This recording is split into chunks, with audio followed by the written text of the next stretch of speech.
So, you want to make your first million, but let me take a guess of what your day looks like. You wake up, you grab your phone, you open TikTok and start scrolling for 30 minutes before you convince yourself to go downstairs. You then spend 20 minutes deciding and preparing what you want to eat for breakfast. You then sit at your desk and proceed to spend the next 3 hours watching self-help podcasts, thinking that maybe if you just watch one more, that maybe you'll finally be successful. That is absolute bullshit. Or maybe you're one of those self-help junkies that's a step above. So you wake up at 6 a.m. and you start your 15-step morning routine that lasts 4 hours. And by the end of it, you're so tired that you need a nap. Ladies and gentlemen, both of these are totally wrong. So in today's video, I'm going to reveal to you the 7 productivity hacks you need to make your first $1 million. Now, I want you to know that I'm coming up on my 10th year as an entrepreneur. So I have tried everything, whatever routine, morning routine, all this BS, supplement, biohacking, blah, blah, blah. Like, I've tried it all. So I can genuinely from the bottom of my heart tell you what works and what doesn't work. Now, the first productivity hack is something that I publicly talked about in 2021 when I uploaded a free module from one of my paid programs back then. But I've actually been using this tool for many, many years. And the tool is called Unhooked. Now, here's the thing. YouTube is entertainment. It is not education, and you need to view it that way. Because in life, you get ahead by applying, not learning. Listen, it is incredibly, incredibly important to learn. Learn as much as you can, but it's far more important to apply that information. Even my videos, I want you to view my videos. When you watch one of my videos, I don't want you to go away and think, oh, I accomplished something. Look at me, I'm so happy with myself. I want you to view my videos as an interesting viewpoint, an interesting perspective from someone who has walked the path very publicly. I've been documenting everything for 8 years now on YouTube that has walked the path that you want to walk. But none of it will have any effect whatsoever unless you apply it. Now, the thing is, YouTube is a very, very smart platform, and it can be a very dangerous platform because sure, you have interesting educational, but remember, view my content as entertaining. And by the way, I want you to view most books out there in the exact same way, because most books, what it is, it's 15 pages of gold and then 300 pages of fluff, because they can't sell you a 15-page book and people will pay $12 for that, even though it's really only 15 pages that are valuable. But listen, that's just the way the world goes. So as long as when you watch my YouTube videos or when you read a book, you look at that as entertainment, as downtime stuff. Really, the only thing that I would consider proper learning is when you know exactly what you need to do and you're educating yourself on how to do it. Let's say there's an aspect of your online business or your online career that you know you need to work on in order to get ahead. Well, then immersing yourself in that specific topic, that's education. Just watching a podcast or reading a book because you think that it might be useful to you, that is very dangerous, and you need to look at that as entertainment and not education. So getting back to YouTube, there is some amazing information here on YouTube, and in fact, some educational content here on YouTube that will help you fix a specific problem in your life.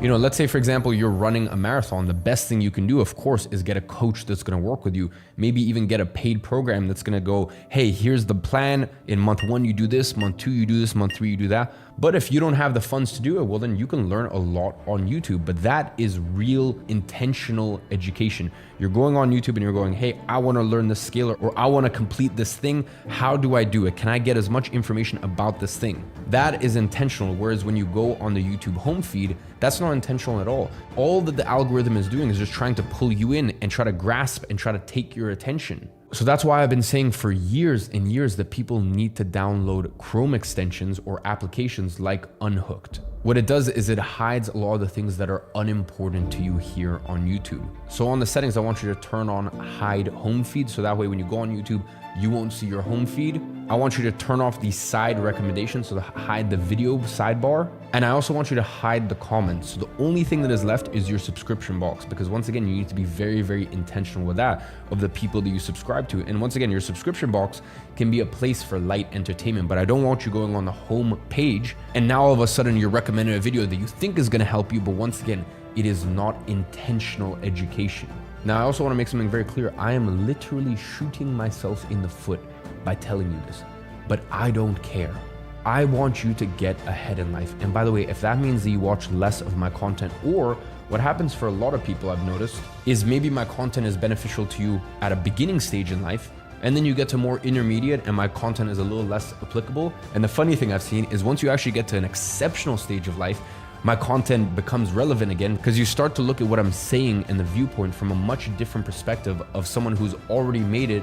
And now you can kind of start to understand why I say the things that I say. So really the reason that I want to make all of this clear to you is that you need to be extremely diligent with where you put your attention. So the first productivity hack is I want you to download Unhooked and get rid of any stupid recommendations, no stupid comments, no sidebar. Reclaim your attention and your focus. Now, real quick before we get into the next part of the video, I get so many people asking for specific Q&As about business, about how to start your online career. And I'm gonna be honest, here on YouTube, I don't really speak to people's specific situations. And on my personal Instagram, like for me, that's just like a joke. That's just where I post like photo dumps from trips and holidays and life basically. But that's why I created a separate private Instagram page called Talk with Eman. It is entirely free. And that's actually where I aim to do a Q&A. So answering you guys' questions once a week. As I said, it's free. So a lot of weeks I miss it. I'm human, I have a lot of things going on, but I try my best to do weekly. So if you ever had any more business specific or making money online specific questions, go ahead and follow that account. So the second and probably most important productivity hack is that I want you to plan the day the night before. Now I know it sounds too simple to be true, but that's why most people don't do it. You know, there's something very special that goes on overnight when you have set your intention, you know, when you go into the day with true intention. When you set your intention the night before, something very special happens while you're sleeping. I've definitely noticed that. Now, it can be as simple as 3 tasks, 3 main things for the day. Now, back in the day from 2016 to around 2019, 2020, when I was really driving the business forward, I didn't have the leadership that I have in my different companies and the business partners and the CEOs that I have in my different companies. I used to plan my day hour by hour. So literally hour by hour, what am I doing? These days, of course, I've got my calendar, I've got my assistant and things are penciled in. But apart from that, I like to free flow. For me, the most important thing is looking at my calendar, knowing what I have the next day put in place, whether that be important business calls, important meetings, certain duties that I need to tend to. And for me, it's as simple as writing down 3 to 5 things I need to accomplish that day. It's that simple, but I promise you it works. So try it tonight. Tonight, just very simply write 3 to 5 things down tonight before tomorrow starts, and you'll see your brain starts working overnight and you go into tomorrow with real intention. Now, the third productivity hack is to wear the same outfits. Now, hear me out. I believe that when you leave the house, or let's say you're doing, you've got a meeting or you've got some recording or something like that, I believe in dressing the part. Now, by the way, dressing the part can mean different things to different people. I like to dress smart casual. So when I leave the house, a lot of times I've got a blazer, maybe blazer, trousers, some smart casual shoes. Sometimes I'm even wearing suits, for meetings and stuff like that. Now, I feel like if I came and recorded YouTube videos and I was wearing a suit, people would just find that a little strange. Or, when I've got my Zoom meetings, I feel like that would be a little strange because I don't have a physical office that I need to go to every day. So dressing the part can mean different things to you. And I definitely believe that in my early younger years, dressing the part and actually overdressing, I used to overdress pretty much to everything, really helped me, because when you're young, some people will already try to discredit you in business. So if you're there with a hoodie and big graphic tees and this and that, you're not doing yourself any favors. So definitely, especially when you're younger, overdress.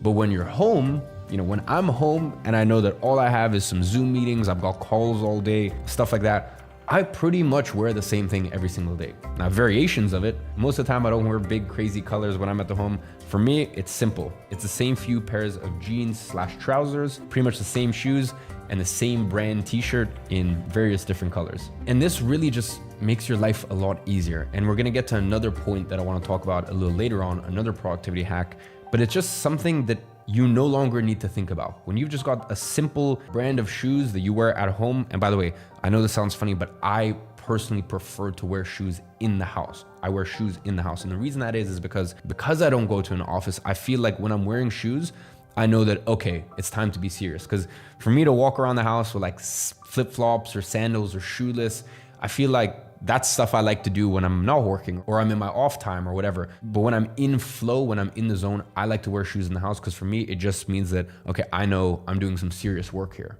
Make sure it's not sweatpants and make sure it's not sloppy clothing. You know, take yourself seriously. Now, when you have external meetings or even if it's a Zoom call, then you can kind of dress up a little bit more depending on the situation. But when you're just at your computer for 8 hours working, grinding on a singular task or a few tasks, and you know, you're not really interacting too much with the outside world, just have sort of your plain uniform that you go to every day. Now, the fourth productivity hack falls in line with the same philosophy as the last one, you know, this whole philosophy of consistency. So the fourth productivity hack is to meal prep at the beginning of the week. And what you want to do is you want to have the same meals for the entire week. Now, I'm in the fortunate position where I have a full-time chef in pretty much every single one of my homes. You know, obviously if I'm traveling sometimes and I'm staying in a hotel in a different country, it's a different story. But apart from that, I have that luxury, and that was something that I was always really looking forward to once I started making serious money. But well before that, when I was first starting out my businesses, at the beginning of the week, I would meal prep the same breakfast, lunch, and dinner for the entire week. In fact, actually back then I didn't even eat breakfast.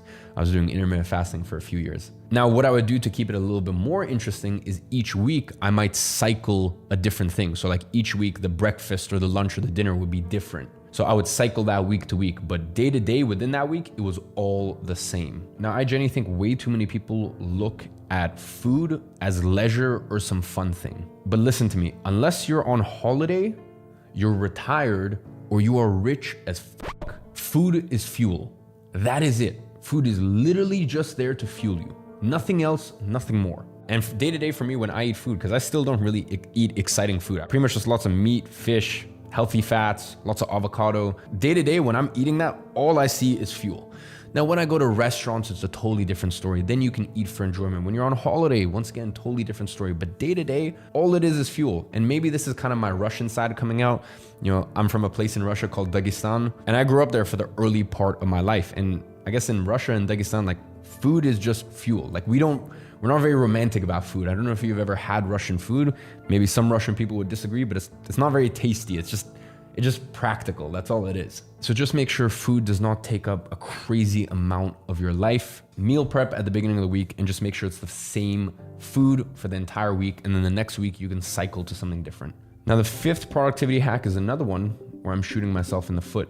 And that is, I want you to delete TikTok right now, unless it has a direct correlation to your line of work. Listen, if you're a short form editor, or let's say, you know, you're an affiliate marketer for a certain product, and the way you do that is through short form content on TikTok. Or let's say you get leads through your business through TikTok, which very few people do. So let's say you are the 1 in 50 people that actually makes money through TikTok. Then of course, don't delete it. But if you're anyone else, you know, 49 of those 50 other people, just delete it. There's no point for it whatsoever. This is just another thing that is here to rob your attention. And that's it. That's really it. And listen, you may even be following me on TikTok. And the funny thing is, I think I got to 1.5 or 2 million followers on TikTok without ever having downloaded the app in my entire life. My team just posts a bunch of stuff. If you wanted me to create a TikTok, I wouldn't even know how to do it. Like, I only downloaded it 3 or 4 months ago because I'm like, okay, this is crazy. We're getting like 200 million views a month on short form between TikTok and Insta Reels and what's the other, YouTube Shorts. So I was like, you know, maybe I should download it and at least every once in a while check in and kind of understand the platform and what people are posting. But once again, that is related to work. So listen, I am deeply honored if you follow me on TikTok, but like, just don't. The small benefit that you get from short form clips on TikTok, because as I said, that's entertainment more than anything. I mean, the wisdom is great, but the issue is the little upside that you get isn't worth the complete downside. Because, you know, maybe you see one of my TikToks and it's great and you get a new perspective, but that's one TikTok out of maybe 10 BS ones and 10 BS TikToks that take you into a mental spiral that you don't want to be in, nor should you be in. So that's number one. The other thing is, I want you to mute everyone on Instagram. Now, I understand for a lot of people, Instagram is sort of like their social CV, whether that be dating, whether that be career. Listen, I'm not gonna lie, Instagram is important in today's day and age, but that doesn't mean you need to watch everyone's stories or everyone posts. Like, I pretty much have, I would say, 90% of people muted on Instagram, because to be honest, I just don't give a shit.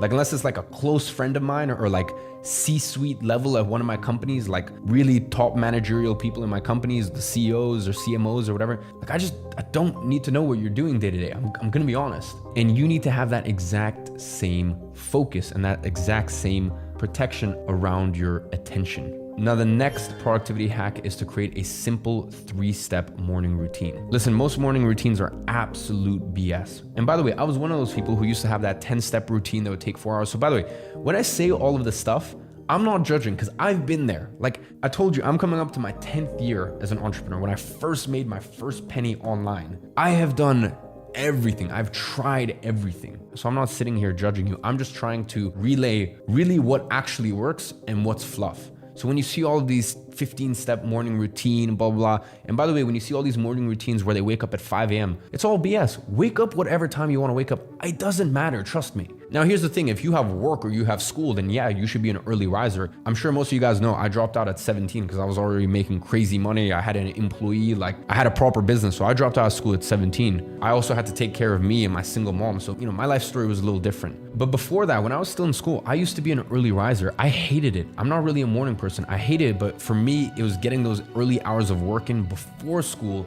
and those early hours of exercise a lot of times before school that really helped me make sure that I got important things done. So if you fall under that category, then yeah, of course, maybe waking up earlier makes a lot of sense to make sure that you get everything done always. But listen, if you're not in that category, wake up whatever time you want. I've used to wake up at 5 a.m. I used to wake up at 6 a.m. I used to wake up at 7:30 a.m. Now I wake up at 8:30 because I also spend majority of my year in Dubai, and most of my employees and most of my team are in America and Europe. So for me, it doesn't make sense to wake up at 5:30 knowing that I have calls most days up until 9 p.m. Most of my leadership calls start at 5:30 and end at 9 between the different companies. So find a simple 3-step routine. My old routine in London, let's say for example, 3 years ago, I would wake up at 6:30. I would do a little bit of journaling while drinking a coffee.